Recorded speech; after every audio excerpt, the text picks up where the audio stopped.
on that foreign show. We'll be seeing you. We'll be seeing you every Friday here at TFS. That foreign show.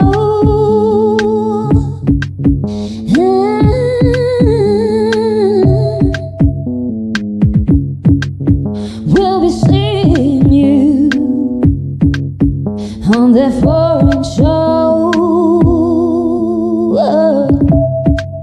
We'll be seeing you. We'll be seeing you every Friday here at TFS. That foreign show.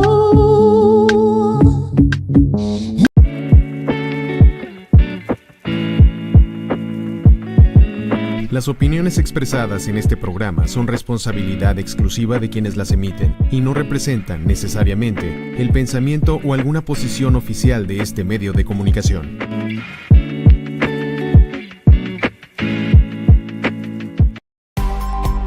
ADR Networks presenta. This is Celestine Angel. And I'm Isaac Crouch. And this is...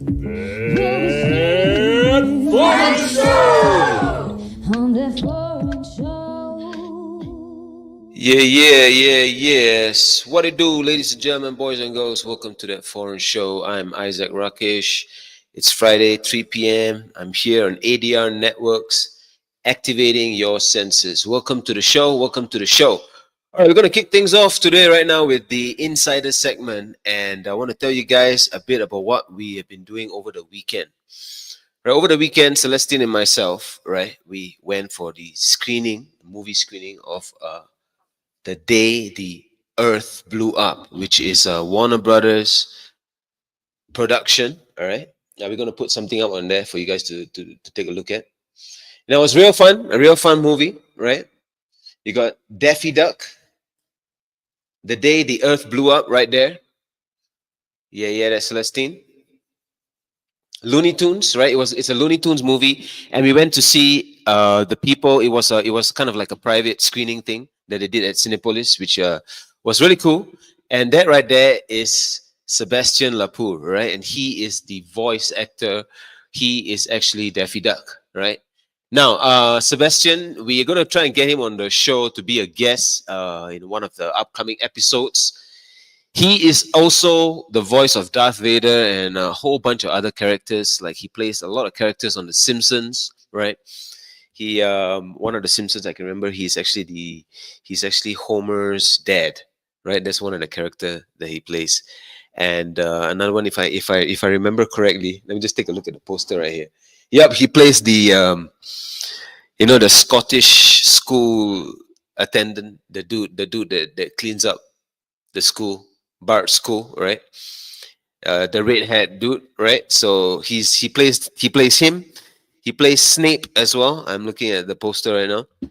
But anyway, that is our good friend Sebastian Lapour, and it was a really cool screening that the cast actually put up for him, and we presented him with with a plaque actually. Studio, can we move to that pic of the plaque? Pic of the plaque that we gave. Yes, right there. The Day the Earth Blew Up. Okay. And the movie is really funny, really fun. It's a lighthearted kind of movie that you can actually watch with your family. Take them out, go watch that movie. It's really fun, right? Daffy Duck is with Porky Pig, and there's a lot of other characters there as well, right? A whole bunch of other characters. Go check it out. It's really funny, really fun, and we also want to thank the people who invited us for that screening and put it together. A big shout out again to Sebastian, and also a shout out to Israel and for putting this thing together. Yes. All right, ladies and gentlemen, how's everybody doing? How's everybody feeling? This is That Foreign Show, and on today's episode, we're going to be talking about music, right? We have a DJ producer that we want to get into a nice conversation about right? And he is specifically in the genre of Psytrance. Now, Psytrance, I don't know much about like the history of that kind of music, Psytrance and that kind of thing. My impression or what I know about it is Goa, right? The trances, Goa trances and this kind of festival, the trance events, and also those kind of electronic music kind of festivals, right? We Goa trance and then that kind of psych trance kind of vibe, you get a bit more of a. This is my impression, a bit more of like a jungle kind of feel, The vibes feel kind of like organic. And today we're gonna be talking to Slide Loom, right? And Nicolas, right?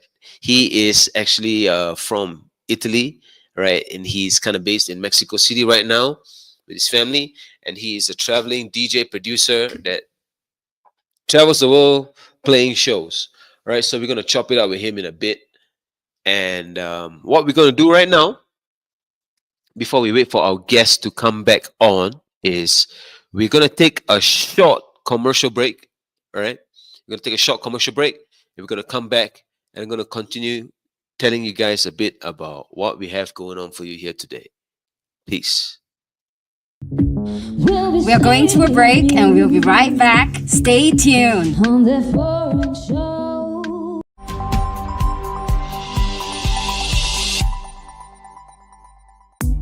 Hola, soy Hanna de la Madrid y te invito a que todos los jueves en punto de la 1 de la tarde nos acompañes en el programa Psycho Mom. Estaremos hablando de temas de actualidad y los retos que enfrentamos las mujeres en nuestro día a día. ¿Por dónde? En ADR Networks, activando tus sentidos.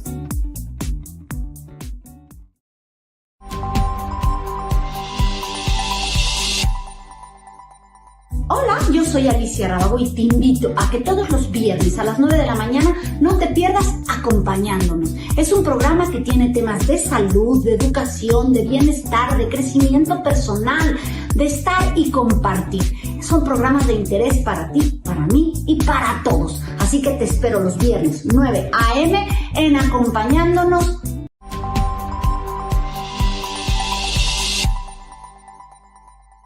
Hola amigos, yo soy Mike y los quiero invitar todos los viernes a la 1 de la tarde a que sintonicen Magic Mike, donde encontrarán las mejores sugerencias para qué ver, qué leer o a dónde ir. No se lo pierdan, viernes 1 de la tarde por ADR Networks, activando tus sentidos. Hey guys, we're back at TFS. And thank you for staying with us. On the foreign show. Yes, ladies and gentlemen, we are back to That Foreign Show. I'm Isaac Rakesh. First things first, I want to welcome you to our show if it's your first time watching us, all right? And thank you for staying with us if you've been here since day one, all right? So what we do here on That Foreign Show, we talk about a whole bunch of things, but primarily we try and, keep our conversation related to the topics of travel, self-growth, kind of like what a foreigner might experience in a foreign land, or a person who is traveling on journeys and things like that. And so what we do is we talk to a whole bunch of different people. We have artists, we have business people, we have people who are also fellow creators and things like that. And what we do, we kind of get into their minds for you guys, ask them a bunch of questions. We try and sum things up also with a bit of a personal transformation kind of angle. What can we learn from this person? What can I absorb? What good or what positive life lesson or transformation can I get from this interview with this person? And us here at That Foreign Show, we're really happy to fill that role for you guys, to play that host, who can kind of or at least we try to get into those places where we get into a topic and not just try and give information, but try and share some kind of wisdom, some kind of growth. All right. And today we have as our guest a music producer, DJ, right, who's into Psytrance, right? Psytrance. And we want to talk to him about arts, right? about how he balances his music making, work life, the whole thing, how he gets it done, and we're good friends with his spouse as well. And we want to talk to him maybe a bit about how he balances family life as he moves about. Before we get into that, I want to also continue, all right, our insider segment by telling you guys a bit about us, right? About Illuminary. Now, we have a few really interesting projects that are coming up, and we want to invite you, first of all, go check out our link right here. Now, this is a Ko-fi link. If you go in, you can actually check out the stuff that we are doing, right? And you know, it is a kind of a way for us to show you what we are about, and also for you guys to support us and give us some kind of feedback in that way, like for us to know that yo, this thing is exciting, this thing is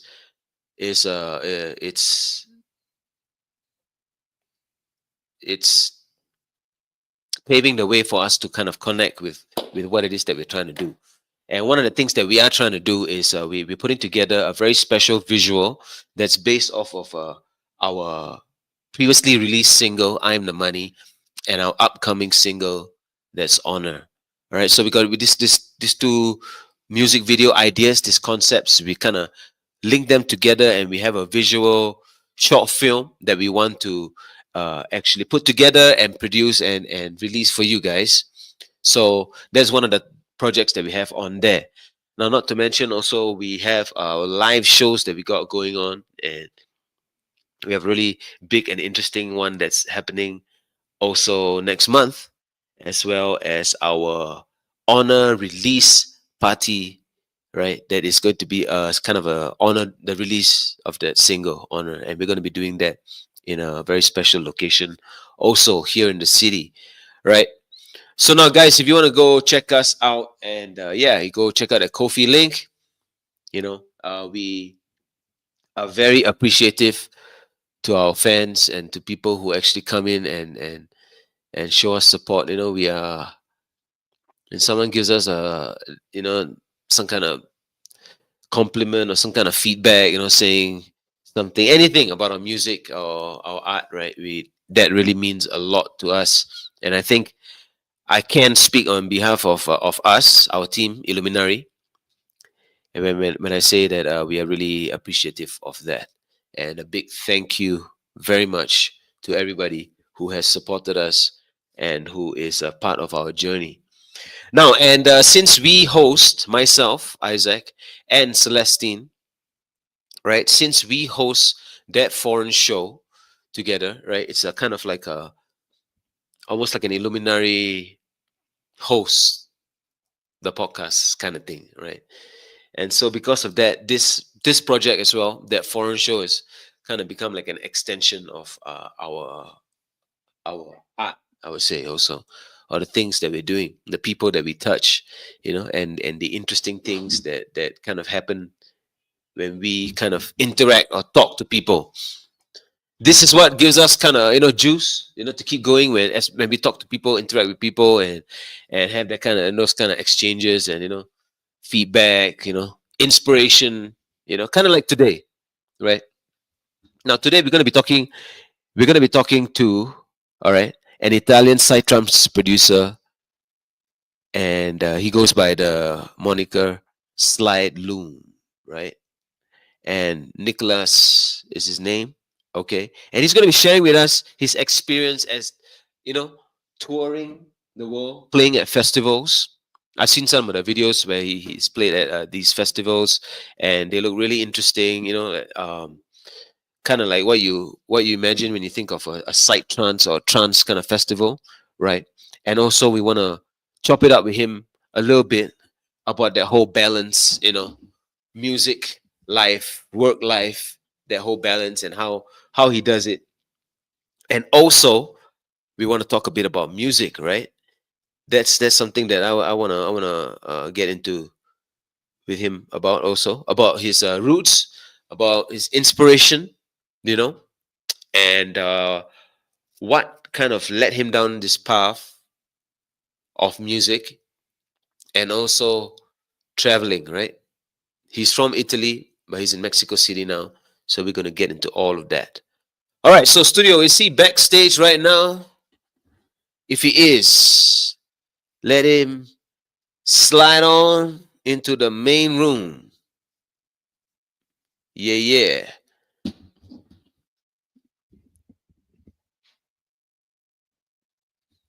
All right, if he's not backstage, what we can do right now is we can take a short break again, another commercial break for you guys, okay? And when we come back, we're going to be talking to Slide Loom Nicolas. Peace. We are going to a break and we'll be right back. Stay tuned. On the foreign show.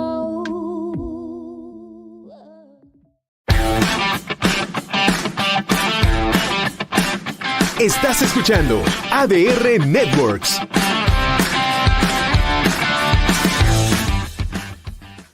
Yo soy Monse Guarneros. Yo soy Fer Gómez. Y yo Lalo López, y esto es Tu Voz, Unidos por Ti. Historias de una fundación que ha llegado a tu hogar y que ha solucionado muchos problemas de ustedes. Ayuda, dona, apoya y síguenos en nuestras redes sociales. Además, sigue nuestras transmisiones a través de ADR Networks todos los jueves a partir de las 8 de la noche. Activando tus sentidos.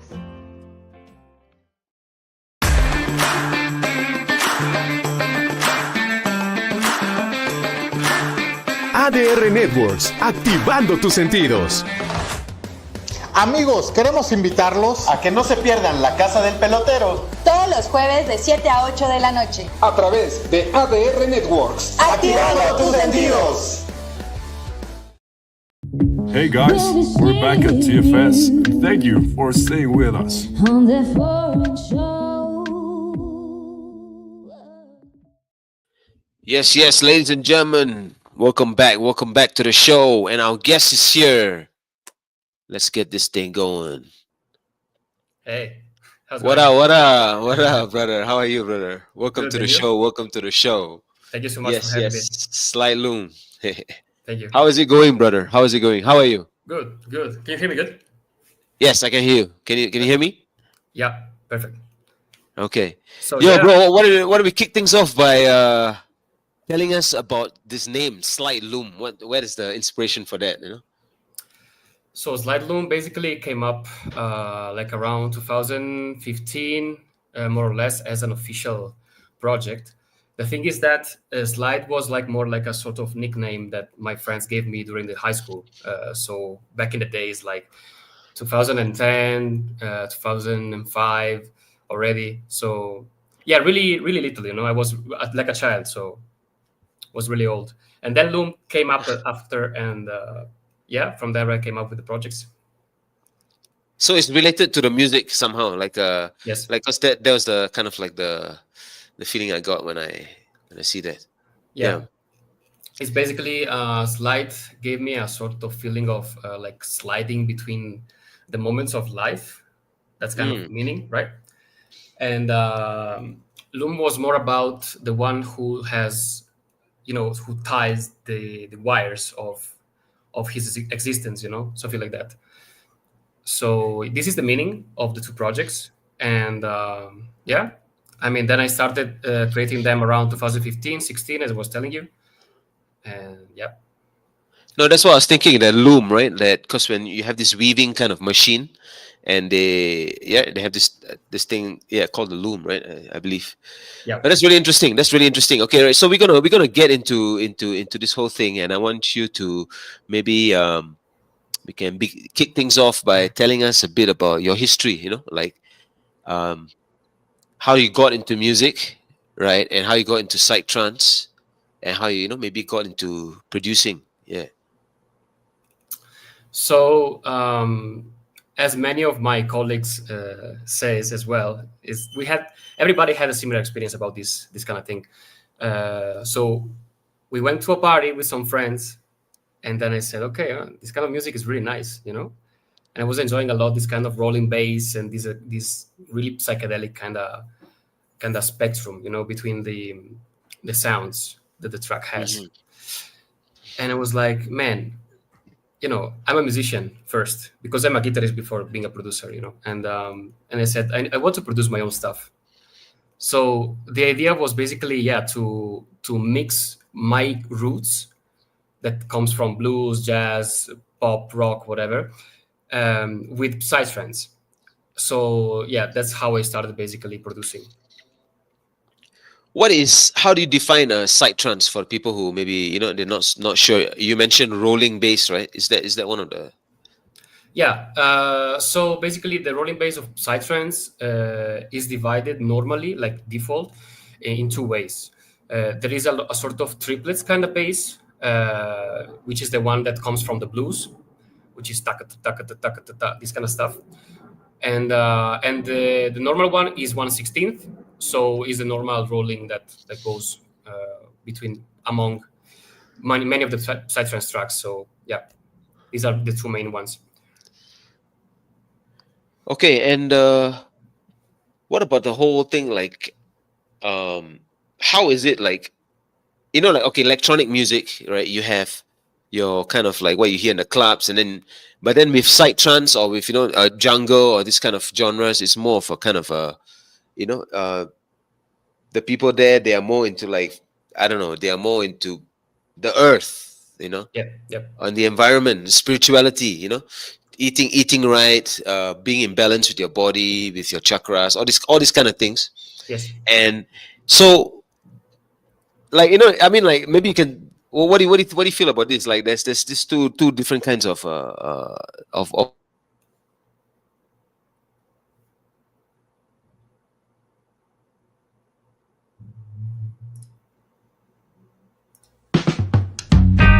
straight to the Psytrance.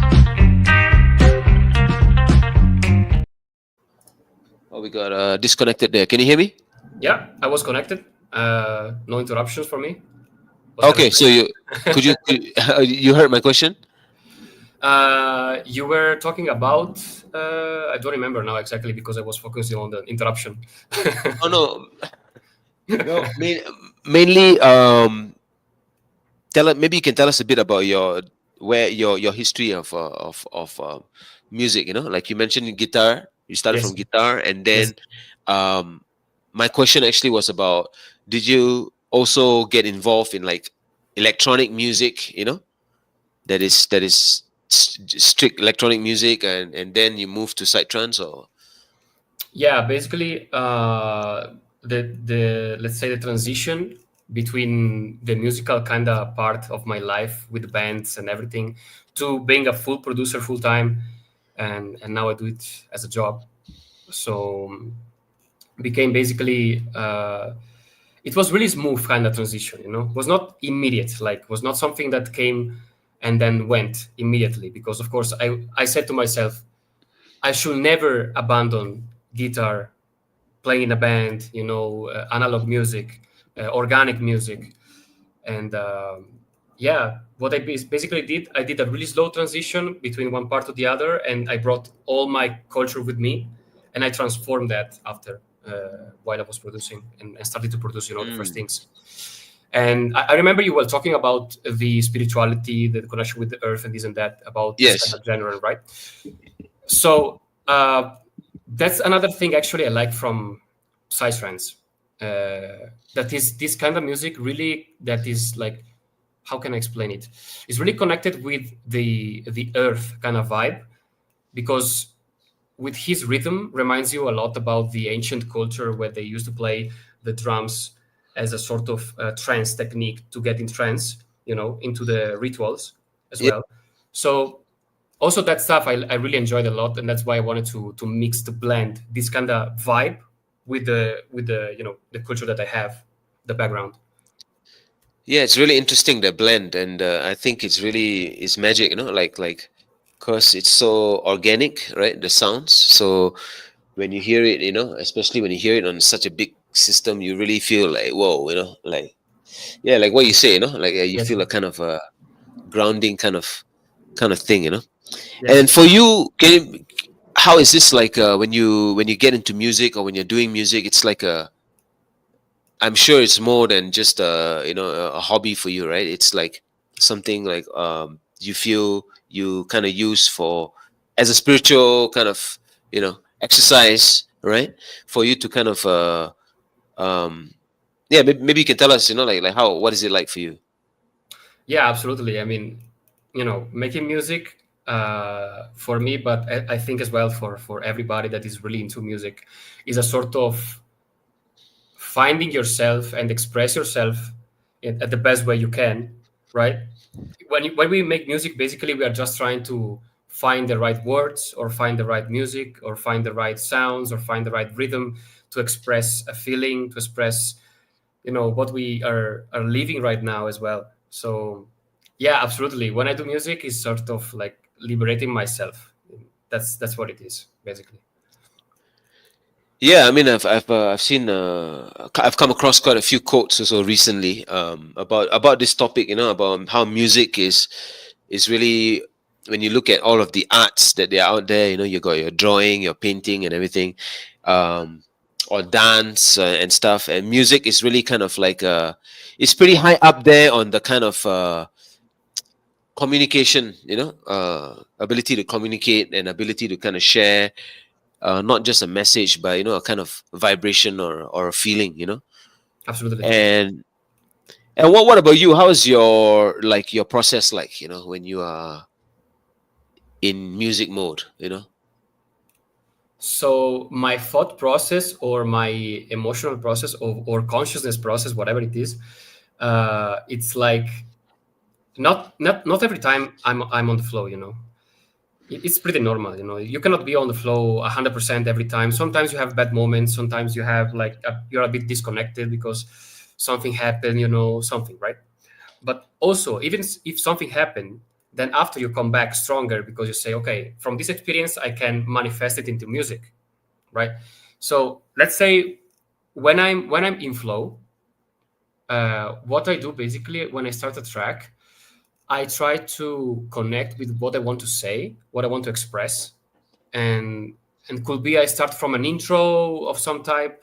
I start from, I don't know, a groove. I start from just making like a line of kick and bass, a line of drums or whatever that gives me Right. inspiration, and then I go on from there. So it's a very organic kind of thing. So you just choose and you build and you. Yeah, not all the time basically, but most of the time, yes. Depends. Could be also an instrumental thing. I play something with my guitar and I put it in the track. Could be everything. And what about when you when you're using your guitar and stuff? Like, is this something that you always go to the guitar and go back to, or it's just another, depends on the track? So also that is a kind of a sort of an argument to talk about because since I'm moving between Italy and Mexico all the time, every year, my studio is in Italy, and here I don't have actually a studio, so I have to produce with headphones, my sound card, what I have, and Right. here I have an acoustic guitar, but I don't actually have the professional way to record it at the moment. So that's why I only record it with my iPhone, sometimes in a really quiet environment, or when I go back to Italy, I have my studio so I can record directly into the sound card with the electric guitar that I have there and stuff, right? So I have to adapt, you know what I mean? That sounds really cool, man. Really, really interesting. Can you tell us a bit about Forestdelic Records and and how you got to be kind of where you're at right now, traveling the world and playing shows, Yeah. So as I was saying before, I have been traveling around 6 months in Italy and 6 months here in Mexico most of time, most of the year basically. And what I do with my career at the moment, I'm really happy about it because after so many years of sacrificing myself, studying music, which I actually started studying music since I was 13 years old into an academy. So it's been already 18 years, basically, more or less, that I study music. So it was a huge sacrifice. And then the recent years, everything blew up. And I was playing Europe, America, Australia, South Africa. I saw so many places. I'm so glad that I'm doing this in life and doing what I love. And I had the occasion to play in some major festivals as well, like Boom, Ozora, Modem, Hadra, all these festivals in just 2-3 years period.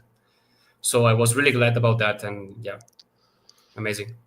So how did for someone who wants to kind of get into it as like from an artist point of view, right? How did you plan this out, or was it something that just kind of happened along the way?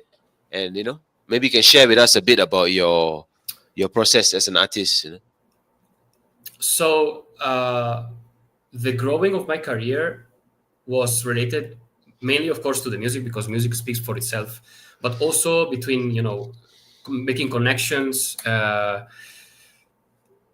Most of the time was about it, making connection and just making music. And when the music then became something that was kind of relevant, some people noticed me. And for example, Kala, which is the boss of Forsdelic Records, called me into the label as a Loom, because Slide first was in 3 Project Records, another label from Italy. I see. Okay. So then I did, as well. I moved the Slide into Forsdelic Records as well, eventually in the future. And everything became a thing after Darko basically called me, and the label was growing up really fast and really nicely. So after that, I released my first EP and my first album and so on. And after the people, around the world noticed me, started to call me more and more and more, until here we go. Everything happened, and here we are. That's cool.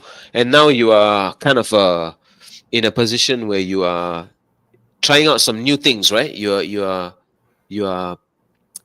kind of, I mean, I wouldn't say experimenting, but you're kind of trying to put new things together. I mean, like, we are also trying to work on a project together and try new stuff, right? Yeah. Try new stuff. Yeah, absolutely. Yeah, Niol is the third project that is it's coming up. I'm working on it. It's not even it doesn't have actually a release, an official release still, because I want to first build something that is really unique and crazy, and then I bring it out. And as you know already, we are working on some stuff as well with Illuminati. We are working with some other artists from Italy as well. We are connecting, between many musicians, and try to make something cool. Yes, it's very interesting, because the last time that we met, and you were actually showing us some of these artists, that you were talking about, and they all have different, like for example, the dude that you showed us, who's a singer, he has a very soul R&B-ish kind of world, and you come with the guitar, and like how.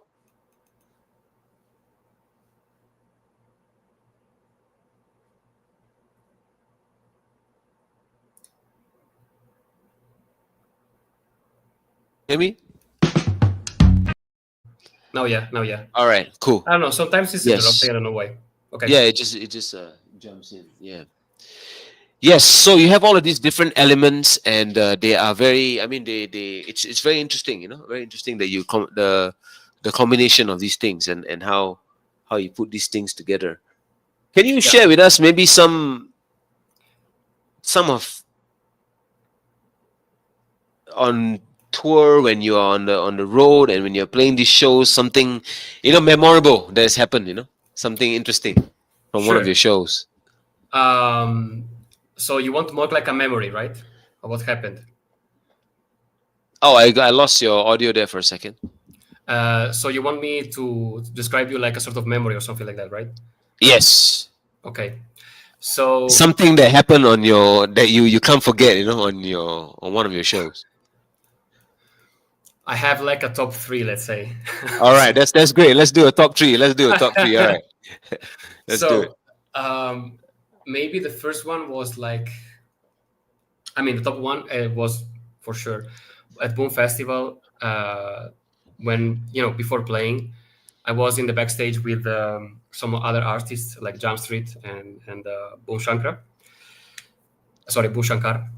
And we were there, and we was like, what the hell, man? Like, this is so huge. The first time I was playing in such a huge place, I was like, the crowd was more or less 30,000, something like this, people around there.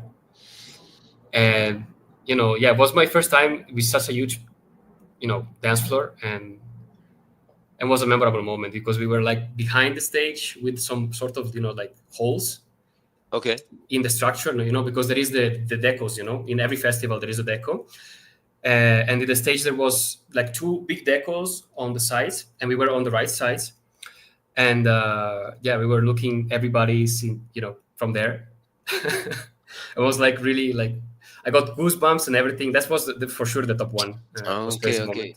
Crazy Just looking out from behind the curtains at the crowd, right? Yes, because it was so overwhelming, and I felt something crazy, like really, really special moment for sure. And the second one probably was about, if I remember good, the first party I went in Psytrance. That I remember I went inside this party in Veneto area in Italy. Okay, all right. It was like in the countryside, and I was with my friends, and we went inside. It was like, how can I explain it? It was like a sort of farm, but like a little farm, but not so big. We went inside, and there was like a corridor, and then it opens up into the field, and there was this kind of sort of stage, handmade stage, and there were some friends there playing that eventually I met in the future. I became friend with, what I mean. But at the moment I didn't know them, and it was so crazy. Everything, it was so different, and we basically started, dancing and having fun and everything with this kind of situation, and for me it was so totally like different. I don't know how to explain it. It was super funny, super strange, and we had a lot of fun for sure. And maybe the third moment. And you mentioned this is in a rural part of Italy, like in the because in Italy we do a lot of parties in the countryside. At least we used to before some new laws came up that are restricting more the kind of parties you can do and this and that. You can only do parties here and there, stuff like that. Right. So in the past it was different. It was more free, of course, more easy and accessible as well. So in the countryside we have a lot of places where we can do the parties, and it's mainly fields, because where I live in Veneto area is fields, few mountains, but it's not so like a curvy, let's say, place. It's like really flat. Right. Okay. And we have a lot of places there, and sometimes in the disco, sometimes also if I remember good, I played as well in a disco I used to go when I was a kid, and I had the magical moment to play there actually, because when I was little I was like, maybe one day I play here, maybe not, who knows. And then at the end I played there, like, oh, okay. One of those memories, right? Yeah, one of those still, like it was, everything happened so fast these years. So many things I cannot even remember, bro. Like it's crazy, really. And you mentioned a disco. Is that a genre that what kind of music do they play in these parties in the So you mean in the disco in Italy, what they play? Yeah, in Italy, in those villages or in the rural areas. Mainly techno, house, commercial stuff, these kind of things. So when I played in this disco, there was the second floor on the top, second floor, on the top of the building, or the not top of the building, but the second floor. And I managed to play there, and there was basically a Psytrance situation. But down they were doing like reggaeton and this and that, techno, and whatever, So there is the scene. Of course, there is like very large. I gotta say, in discos in Italy, you play a lot of music, a lot of different kind of styles. So there is no restricting to just one genre, you know. Well, that's really interesting. And so when you're organizing these parties, how do you actually go about doing it? I mean, like, I'm just trying to imagine, you know, like you're saying it's a field. So how big does it usually get, these parties? So the Psytrance parties basically are between always in Italy, because you know, actually where I live, my region in Veneto is the biggest region where we do parties like with huge amount of people. Then there is Florence area, so Tuscania, and then as well Milan, Rome, but Veneto area, Padova, Venice, this and that is the most, you know, where there is more affluence of people in the parties, and we arrive until 1K as well, you know, people. So it's kind of course an underground kind of situation, you know, because Psytrance is not techno, it's not house, so it's not so commercial. Yeah. But still, we managed to arrive between 500 and 1,000 people, more or less. So yeah. So they are fans of this, you know, fans of this music. Yeah, that's really. Yeah, absolutely. And I mean, I would imagine actually, like, for the people who are deep into or are fans of Psytrance, they actually have certain, like, for example, they are not so into house music, you know, for example, you know. Yeah. It's like a taste, right? They have a particular taste. Yeah. Let's say, since Psytrance, as I said, is kind of underground, it's something that really you like or you don't like. There is no halfway. It's not like, let's say, techno, you say, okay, I enjoy it a little bit, it's fine, you know, it's halfway.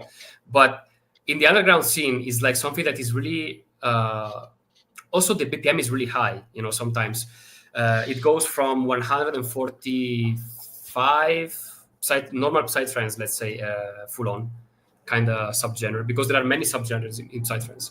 Yeah, for sure. Yeah. So the full on part is like 145. The Twilight Night full on is 148, which is what I do actually. And then there is Forest that goes from 48 to 60, could be as well 160. Could be High Tech that goes 160 to 200 or BPMs, you know. So the BPMs are really a various kind of thing, you know, in the genre. So what I say, is 148, 152, 55 sometimes with Loom, with Slide mostly 48. So it's not so fast as the other kind of subgenres, because I want to keep like a sort of, you know, still enjoyable, slow movement that the body can do without be you know, freaking out too much and stuff. Right. You know what I mean? So yeah. That's why Slide is like that. Slide is like a sort of jazz Psytrance, which is or blues Psytrance, you know, which as 48 is still enjoyable, you know. 148 is like a sweet spot, let's say 47 as well sometimes. Yeah, it's good enough for you to kind of like vibe to it, and also, right? Yeah, feel the music. Because otherwise, imagine if you put jazz too fast, it's like not really enjoyable, you know what I mean? Even if it's Psytrance, it's not. Yeah, that'd be like. You'd be like, you know, you know, stuff like that. So like, try to slow it down a bit. It'd be like you're watching a show as opposed to, like, you know, feeling it, no, being entertained. Yeah. You know, feeling the vibes. Yeah, still feeling. How do you mix vocals into your thing, your set? Like, do you work with? I mean, you mentioned some artists that you do, but have you actually done work with vocalists during your set, and how do you do that? So record voices, we record once until now, last year in the studio, but then we are still trying to, you know, it's a work in progress. Neol is still a work in progress. About Slide and Loom, for voices, I usually record my voice, or I take some stuff from the internet if I like for example from YouTube, like from some movies or films, whatever. Right. So some nice parts, you know, little parts that I like maybe, and I edit them in a really crazy way, you know, that is really not the same as the original. So yeah, this is my way to work with vocals. In my structures in Slide and Loom, I always try to build like a sort of common track build, like a rock track or a blues track, stuff like that. Not really like a standard Psytrance kind of way, because I feel Psytrance sometimes is really flat. So I don't like to, get a flat vibe. I like to have a really dynamic vibe. You know what I mean? So also the structures helps a lot when you try to do these kind of dynamic kind of things between one part and the other. Depends on the structure, yeah, for sure. So I call myself more a musician than a producer in this kind of thing, because I have more like that approach, And yeah, that's how So I work as in, with the way you arrange your the parts, right? Yeah. For example, I like to have an intro, then a verse, a groove part, and then most of the times I like to go into a chorus part of the track, and then a break, another groove part, a drop, whatever, a release, and an ending, and stuff like that. This is a really common kind of structure for me, at least. And sometimes, of course, I can change that. I can go, I don't know, the chorus at the beginning, and then I go to a drop immediately, or a break. Like, can be whatever, As I say always to my students, because I also teach music, as you know. So I always say them, bro, don't feel limited, to your expression. Never feel into the cage, or don't, play outside of the box, Right. The structures, with the grooves, with the harmonization, whatever, fuck it, don't care about what everybody does. Don't care about what it should be, You just have to express yourself. That's it. That's what I always teach in my classes, And also I do that, of course. Otherwise I would be an hypocrite, Hypocrite. So, of course. They don't preach what he teach, right? Yeah. Yeah, for sure. Where can people find you if they want to be a student? Are you taking any more students right now, or still? Yeah, I'm still open for that. Of course, I teach any level. Anybody can come. There is no problem, of course. I still take people, of course. At the moment, I don't have so many at the moment, actually, because it's a period where people are coming and going. It's how it is, this job. It's not like really constant that people stays all the time. Sometimes somebody comes. Sometimes somebody goes, and I'm happy with that. No problem. For sure. What do you? Go ahead. Go on. No problem. What do you teach? Or what can a student expect to learn from your class? Because you mentioned the musician. You're doing music production, but you're also you have the roots of a musician, right? So yes, I guess you get both, right? Yes. So what I do in my class, basically, I always offer like a program of, let's learn Ableton, then let's learn production, and let's learn music theory. So this is the main 3 topics I do. I always introduce everybody into, of course, knowing the DAW that we are using, the workstation, of course. And after that, I teach how to make a kick and bass, drums, sound design, structure, composition, harmonization, the make a track, the ongoing. And meanwhile that, I teach music theory. So for example, sometimes I need to apply to the production something that is related to the scales, the chords, the notes, whatever, the harmonization, and we apply that. It's just that. Cool, man, cool. So Nicolas, you are a new father, right? You have a young kid, and we want to talk to you a bit about how you kind of balance, the responsibilities of family life and the life of an artist. Being on the road, playing all these shows that you play, it cannot be easy, I'm sure. Because when you're on the road, different frame of mind. And then tell us, brother, what do you do?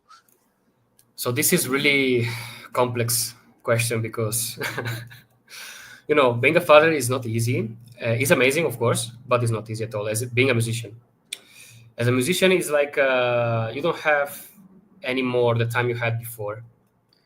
Of course, before I was always in the studio, 12 hours a day, every time there, producing, doing whatever, everything. The inspiration was flowing more because you have more time for yourself. Now I don't have any more that, so I need to find the space to do it and to find mostly the inspiration to do it. Because sometimes you're tired, and you don't want to do some things. You just want to relax. You know what I mean? For sure. It's really difficult to get in balance in this situation, right?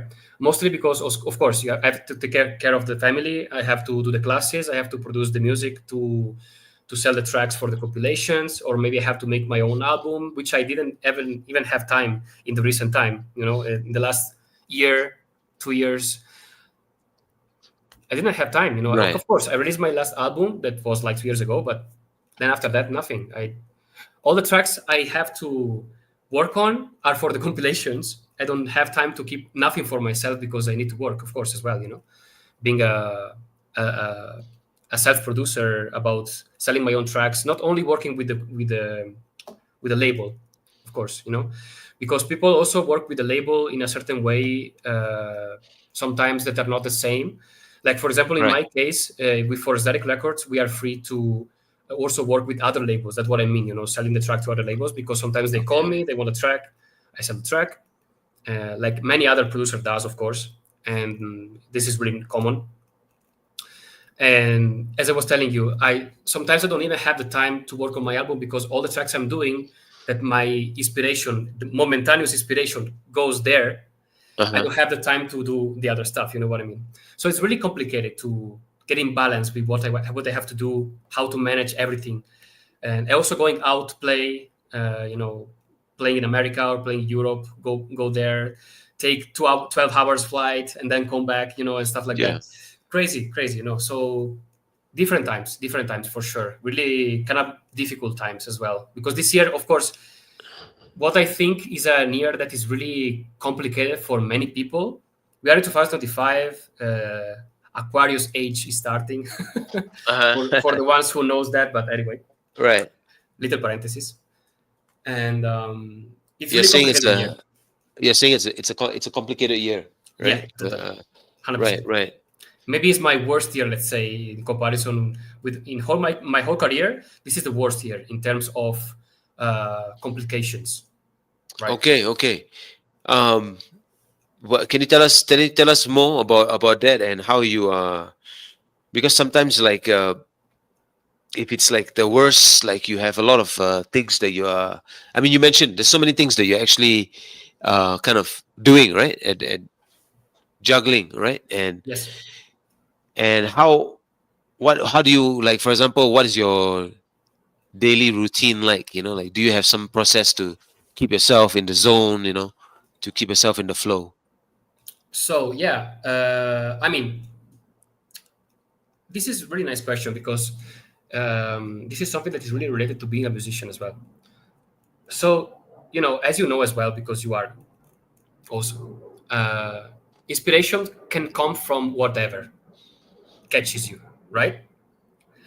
Could be from, I don't know, reading a book, doing a walk outside, seeing something you like, or can be whatever, really. Whatever can give you inspiration, right? So this is not much about the inspiration I get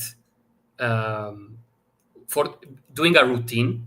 It's something more about the moment itself, when it appears, But of course, as you know as well, sometimes you need to kind of provoke it, right? The inspiration. It needs to come up, right? When you need to, sometimes, right? Like a magical spell or something, right? Yeah, like invoke the thing, yeah. You need to have it sometimes. Also, when you don't have it, you need to provoke it. So my routine to being in that flow is basically, I wake up, I stay with the family, I take a coffee, we chill, whatever, we eat something. Being an Italian, first thing we do is eating something, having lunch. Right, okay. Immediately. Yeah. So we enjoy not, right? Why not? Buena. Here in Mexico also. Yeah, I have to learn Spanish as well. So, yeah, we enjoy the food. And And then after, what we do basically is we try to start entering the flow. So I enter the flow, I sit here at the laptop. Maybe I watch something, I get some inspiration, this and that, or I start working immediately on the projects, or I call some friends. I get good moment, in the call and everything, or nice ideas and this and that, and then I start. This is usually what I do during the day. I start like this, and then I work until it's dinner time. Italian, lunch, dinner, precise. We know. You cannot go away from this. So yeah, we eat and then I go again until I go to sleep. That's my routine basically. Apart of going out or stuff like that. That's the day life. And how did you actually end up being in Mexico from Italy? And maybe can you tell us, because you mentioned the US also, so you've been going around different places to play shows. Why did you choose Mexico? So that's a really important one, actually. Mexico was the beginning of my career as it is now, I gotta say, in some sort of ways, because I don't know if I can say this, but go ahead, brother. It's all good here on the foreign show. We got you. Yeah. Okay. You're part of the fam, so yeah, go ahead. So at the beginning I was playing just in Italy and around the Europe zone, south of Europe, basically, most Switzerland, Germany, France, isn't that? And that was the beginning, going out as a producer more, slightly Loom. Then after, I felt something in my personal career and spiritual career, I gotta say as well. Career, let's say, spiritual growing as a person, not a career, right. But whatever. I felt something really related to Cocopelli.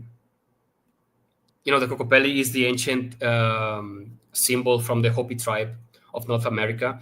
Is that guy that everybody uses as a logo with this little figure, cure one with this kind of flute and the dreadlocks, which is dancing. Do you have it there with you? Do you have an image? How can I give you an image from here? Okay, no. Okay, it's cool. Maybe wait, I have it here probably. Well, my logo is Cocopelli from Slide. Yeah, you can't put an image up there right now. The one you see in Instagram or Facebook. Okay. The one in Instagram, my image profile, that is a Cocopelli.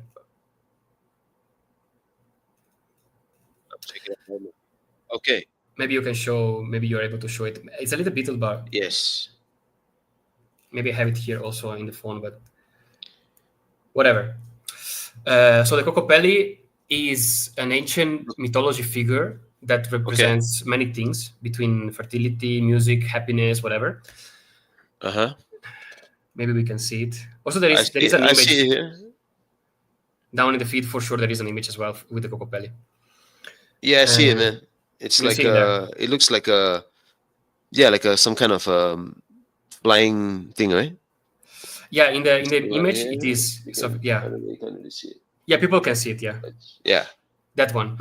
So we of course managed to edit that kind of logo from the original one. We put a trumpet. We made it fly for that occasion into the moon and stuff like that. But usually the standard logo of Cocopelli is the ancient one, is with the flute or playing djembe or stuff like that. Okay. And this kind of symbol came to me like a sort of call, internal call, stuff like that. I feel really connected to this symbol. So I started using it in Slide, right? And after that, I felt something inside of me about Mexico. I said, I don't know, something is really related to Mexico, right? Between me, Cocopelli, and Mexico itself. So after realizing this and many experiences I had about my spiritual growth and stuff, and my consciousness, my knowledge, my understanding about myself, the world, whatever, the music, frequencies, whatever it is, somebody called me, a friend of mine, good friend of mine, old one, a friend of mine called me from Mexico and said, "Hey, bro, why don't you come here and make a tour and do some gigs?" He's a DJ. This guy. It's called Logicland. DJ Logicland. He was the first guy who hosted me basically in Mexico. Okay. And I said to Mama, "Hey, I'm going to Mexico, alone. I don't know anybody. I'm just going." And I went. And that's what the beginning. I went there. Here, where I'm now. I came here. At this point, you are. I mean, you're in the music, right? You've released music. You have, right? Yeah, already. Yeah. Yeah. Okay. But the main thing about coming here was basically I did some experiences that really connected me with my inner self here even more, like peyote experience, for example, or DMT experience, or temazcal as well, which is basically a pre-Hispanic sauna made of clothes, where you go inside, you have some burning stones, you put the water, and you create the sauna, right, with the smoke and everything. Right. And doing all these experiences connected me even more with what I am and the understanding of the world and music as well, and vision and stuff. It was really the beginning. It was really, really the beginning of everything, even more deeper, in a deeper way. I don't know how to explain it properly. It's a sort of lifestyle that really changed everything. Right. A new lifestyle. A new lifestyle. Okay. Something that you kind of that change you, right? That changes you as well. Yo, man, that's so interesting, and it's the crazy part is we've actually come right now to the end of the show. Okay. Right. We've run out of time, and we were just getting into you coming to Mexico, your initial part, and let's have you come on again, brother, at another episode. We want to invite you to come back onto our show, and being a guest on our show, you're part of our family here on that foreign show, and we also want to, watch you as you do your art and you do your stuff, and also document your journey on that foreign show. So, bro, now we're right at the end. So maybe you can just give us some closing words, what you want to tell, the viewers. So, if I have to tell to the audience or to the musicians or to the artists out there something, is just don't be afraid to speak, to express yourself, even if it's against the system, if it's against what everybody thinks, if it's against everybody, dogma, go against it. Go against it. Be yourself. It doesn't matter what everybody says. Just be yourself. Word. Be yourself. Just be yourself. Well, that's guys, the only thing that matters. Some strong words there. Thank you very much, brother. Thank you for I'm having Isaac me. Rakesh here on that foreign show on ADR Networks, Activating Your Senses, and I've been talking to Slight Loom. Peace, brother, and I'm going to talk to you again really soon. Thank you so much. Peace, guys. Ciao. Thank you to all who joined us here on That Foreign Show. It's been awesome. I'm Celestine Angel. And I'm Isaac Crouch, and we'll see you next Friday. Have a great weekend, y'all.